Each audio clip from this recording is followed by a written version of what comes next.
मतलब तू का चाहता रह कि राजा के बेटवे राजा बनत रहिए संग, हम सोच लेनी तो गुनाहगार हो गए नी। और गुरु जी ने देश के बारे में बताया कि देश आखिर होता क्या है। बहुत सारे स्कूल हैं जो फादर फादर फादर कहना सिखाते हैं। मेरा संगठन ने कभी भी ये नहीं सिखाया कि देश के अंदर ही बम फोड़ दो और देश के लोगों का ही नुकसान करो। मैं कुछ भी करूंगा, मेरा तन समर्पित, मन समर्पित और ये जीवन समर्पित चाहता हूं देश की मिट्टी तुझे कुछ और दूं। राइट हैंड से मैं काम करता हूं। हाँ। राइट काम करता हूं। अब लोग राइट विंगर समझे, लेफ्ट विंगर समझे, सेंट्रल विंगर समझे, हमको कोई फर्क नहीं पड़ता। अब हम जैसे लोगों से कौन सी लड़की शादी करेगी जिसके ऊपर 18 केस है। चिड़ियों से मैं बाज लड़ावा, गिद्धों को मैं शेर बनावा, 1.25 लाख से 1 लड़ावा, तभी गुरु गोविंद सिंह नाम कहा कि 1.25 लाख दुश्मन का फौज खड़ा हो, फर्क नहीं पड़ता है, अकेले लड़ जाओ। 9 महीने जेल में रहने के बाद मनीष कश्यप से लगातार ये क्वेश्चन हो रहा था। लोग पूछ रहे थे कि क्या मनीष कश्यप जेल से निकलने के बाद, रिहा होने के बाद पत्रकारिता करेंगे, फिर से माइक उठाएंगे, फिर से गरीबों की आवाज वो बनेंगे। अब इस वक्त हमारे साथ मनीष कश्यप उपस्थित हैं। उससे पहले नमस्कार, आप स्टॉक देख रहे हैं और मैं हूं आपके साथ आशुतोष उपाध्याय। क्या पत्रकारिता जो आप पहले किया करते थे, माइक उठा के आप अलग अलग जगहों पर जाते थे, वो कब से देखने को मिलेगा लोगों को? वो तो चालू है। हाँ। जिस दिन मैं जेल से बाहर निकला उस दिन से चालू है। उस दिन से माइक मेरे साथ है और मैं माइक के साथ हूँ। मैं क्यों डरूंगा? और मैं पहले जो करता था वो आज भी कर रहा हूँ और भविष्य में भी करता रहूँगा।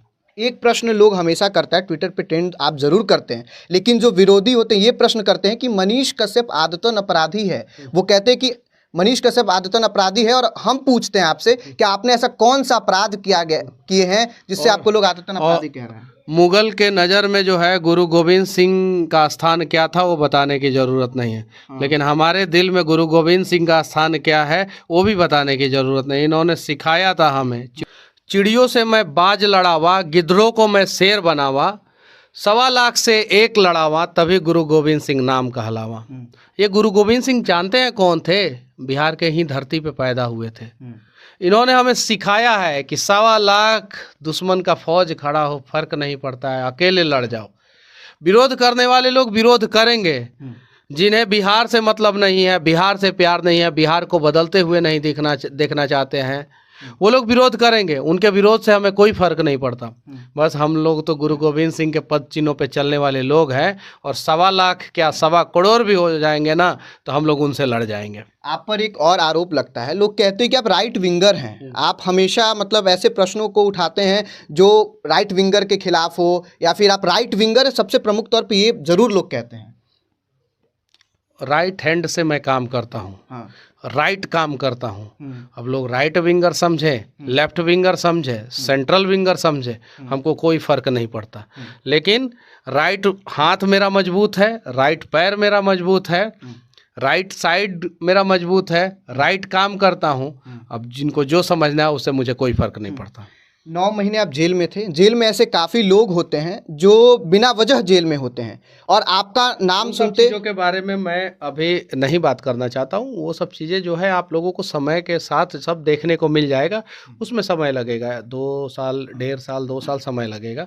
तो उन सब चीज़ों के बारे में मैं कुछ नहीं कहना चाहता। कक्षा 10वीं में मैं पढ़ता था, उस वक्त सुनने में आया और मैं पेपरों में पढ़ा कि मनीष कश्यप लाल चौक पर अकेले ध्वज लेकर एक बार पहुँच गए थे। उस वक्त 370 धारा नहीं था, लेकिन फिर भी मनीष कश्यप उस वक्त पहुंचे थे।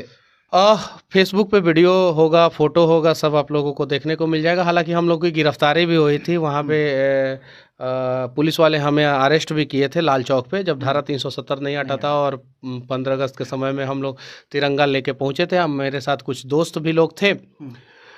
गिरफ्तारी भी हुई, थाने में भी लेके गया सब। और वहाँ का पुलिस जो है, उस समय का पुलिस उल्टा सीधा भी बोला। और उसके बाद भी मैं लाल चौक पे गया हूँ जब धारा 370 हट गया। लेकिन धारा 370 जब नहीं हटा था उस समय तिरंगा फहराने के दौरान मेरी गिरफ्तारी हो गई और हम जेल चले गए। धारा 370 हट गया, उसके बाद से तो मैं तिरंगा मतलब कि अपने साथ लेके भी नहीं गया था। वहाँ पे तो ऑलरेडी बड़ा सा तिरंगा लगा हुआ है। तिरंगा के सामने खड़ा होकर जब मैं फ़ोटो खिंचवाया ना, तो मेरा सीना जो है 56 इंच की जगह पे 56,000 इंच का हो गया। कि देश के सशक्त नेताओं का निर्णय जो है ये इस प्रकार का होना चाहिए, इस प्रकार का मजबूत होना चाहिए, ताकि देश के किसी भी कोने में अगर हम जाएं ना तो हमें लगे कि वो भारत का एक टुकड़ा है, भारत से अलग नहीं है, भारत के अंदर है। लेकिन जब धारा 370 नहीं हटा था तो उस समय मैं गया था तो मुझे लगता था कि ये भारत है ही नहीं। तो तिरंगा फहराने वाले पहने से लगता है क्या? अब शायद बिहार में सरकार के नज़र में ऐसा होता होगा तो लगता होगा, इसलिए मेरे ऊपर रहने से लगा। एक आरोप आप पे और लगता है कि वो हाफ चड्डी पहनने वाले हैं आप और संघी हैं आप, इसीलिए आप संघ को कभी गलत नहीं बोलते हैं। कहते हैं कि संघ के संशोधन होने पे काफ़ी गर्व है आपको। देखिए, मैं संघ के स्कूल में पढ़ा हूँ, विद्या मंदिर में पढ़ा हूँ, और जब मैं पढ़ाई करता था तब उसी समय मुझे मेरे शिक्षकों ने सिखाया, मेरे गुरु जी ने मुझे सिखाया कि देश के लिए कुछ भी कर गुजरना, देश बचाने के लिए कुछ भी करना। और जिस विद्यालय में ये सिखाया जाता हो उस विद्यालय पे मैं गर्व कैसे महसूस नहीं करूँगा। जिस संगठन का ये विद्यालय है उस संगठन पे मैं कैसे गर्व महसूस नहीं करूँगा। मेरा संगठन ने कभी भी ये नहीं सिखाया कि देश के अंदर ही बम फोड़ दो और देश के लोगों का ही नुकसान करो, देश का ही नुकसान करो। मेरा संगठन ने कभी नहीं सिखाया। तो मुझे गर्व है आरएसएस पे, मुझे गर्व है मेरे स्कूल पे, और मैं सौभाग्यशाली हूँ कि मेरे माता पिता ने मुझे उस स्कूल में पढ़ने का मौका दिया। मेरे माता पिता चाहते तो मुझे जो है, बहुत सारे स्कूल हैं जो फादर फादर फादर कहना सिखाते हैं, उसमें भी डाल सकते थे मुझे, लेकिन मेरे पिताजी माताजी ने मुझे उस स्कूल में डाला जहाँ पे गुरुजी कहना सिखाया गया। और गुरुजी ने देश के बारे में बताया कि देश आखिर होता क्या है, नागरिक का कर्तव्य होता क्या है और देश के लिए तुम्हें करना क्या है। तो आज आपको दिखाई दे रहा होगा कि विद्या मंदिर से निकला हुआ एक स्टूडेंट जो है वो अपने राज्य के प्रति, अपने देश के प्रति कितना समर्पित है। और सब जगहों के स्कूलों के बारे में मैं कुछ कहना नहीं चाहता हूं। मुझे अपने स्कूल पे, अपने संगठन पे गर्व है, और इस बात को कहने के दौरान मैं कहीं भी किसी भी प्रकार से हिचकूंगा नहीं। लोग कहते हैं कि मनीष कश्यप राजनीति का महत्वाकांक्षी व्यक्ति है। एक बार शिवसेना से चुनाव लड़ने का उन्होंने कोशिश करा, उसके बाद से फिर विधानसभा का चुनाव उन्होंने लड़ा, और अब फिर पत्रकारिता में आजमा रहे हैं हाथ। देखिए, मैं विधानसभा चुनाव लड़ा हूँ, ये बात सत्य है, और मैं चुनाव हार भी गया, ये बात भी सत्य है। लेकिन मैं जो भी, जहाँ भी, जब भी काम किया हूँ वो अपने राज्य के लिए, अपने राज्य के लोगों के लिए किया हूँ। अब जाके देख सकते हैं, उस समय मैं कैंडिडेट था और एक गांव में सड़क नहीं था, मैं हाफ पैंट पहन के, जो हाफ पैंट छाप जो लोग कहते हैं उनको मैं बता देना चाहता हूँ, हाफ पैंट पहन के कीचड़ में बैठ गया, और 2 दिन के अंदर अंदर वो रोड ढला गया। बेतिया में एक जगह है, उस गांव में जब आप लोग जाएंगे तो आप उस गांव के लोगों से पूछिए कि 2 दिन के अंदर अंदर, मतलब आज मैं बैठा, आज दिन में बैठा, शाम से मटेरियल गिरना शुरू किया, और कल तक मटेरियल गिरा, और परसों जो है उसका ढलाई उलाई करके शाम तक कंप्लीट हो गया। 2 दिन के अंदर अंदर वो सड़क बना था, जिसको कुछ लोग जो है हाफ पैंट छाप भी कहते हैं। तो मुझे फर्क नहीं पड़ता, मैं जब भी जो भी काम करूंगा मैं अपने राज्य के लोगों के लिए, मैं अपने देश के लोगों के लिए करता रहूंगा। और ये कोई गलत बात तो थोड़ी है। मतलब तू का चाहता रह कि राजा के बेटवे राजा बनत रहिए संग, हम सोच लेनी तो गुनाहगार हो गए नी। तो ये कौन सा गुनाह है भाई? ये कौन सा गुनाह कर दिए हैं हम? ये कौन सा चुनाव लड़के हमको गुनाह कर दिए हैं? मतलब कि नेता के बेटा चुनाव लड़ी, बड़ा बड़ा बिजनेसमैन के बेटा चुनाव लड़ी, पैसे वाला लोग के बेटा चुनाव लड़ी, एगो गरीब के बेटा, एगो आर्मी के बेटा, एगो किसान के बेटा नहीं खे चुनाव लड़ सकत। लड़ के हम गुनाह थोड़े कैले रही। उस समय भी हम अपने लोगों के लिए समर्पित थे, आज भी मैं अपने लोगों के लिए समर्पित हूँ। आपको क्या लगता है, पत्रकारिता करके राजनीति करना या फिर राजनीति करके पत्रकारिता करना, इसमें गलती कहाँ है? गलत क्या है? मेरा मन, हम जो करें, हम देश में भला करना चाहिए, देश के लिए काम करना चाहिए। बस सवाल का जवाब तो आप ही दे दिए। मैं कुछ भी करूँगा, मेरा तन समर्पित, मन समर्पित और ये जीवन समर्पित, चाहता हूँ देश की मिट्टी तुझे कुछ और दूँ, और मैं इस देश के लिए कुछ और भी करना चाहता हूँ, बस मैं करते रहना चाहता हूँ। एक प्रश्न रहेगा, श्री राम से आपको तुलना कर रहा है, लेकिन ठीक है ये बात गलत हो सकती है, लेकिन श्री राम मान लीजिए अभी आप हैं एक काल्पनिक तौर पे, और आपके जीवन में लक्ष्मण कौन है, सुग्रीव कौन है? नहीं, इस चीज़ को मैं रोकना चाहता हूँ। हाँ। और श्री राम मेरे आराध्य हैं, वो भगवान हैं। हाँ। और जब ये सवाल कोई पूछता है तो मुझे थोड़ा सा गुस्सा भी आता है। उनसे तुलना तो हम मानो इस धरती पे किसी का हो ही नहीं सकता है, हो ही नहीं सकता है। हम लोग तो उनके कदमों के धूल के तिनके के बराबर भी नहीं है। तो नहीं, वो हाँ, उनके पद चिन्हों पे हम लोग चलने का प्रयास जरूर करेंगे।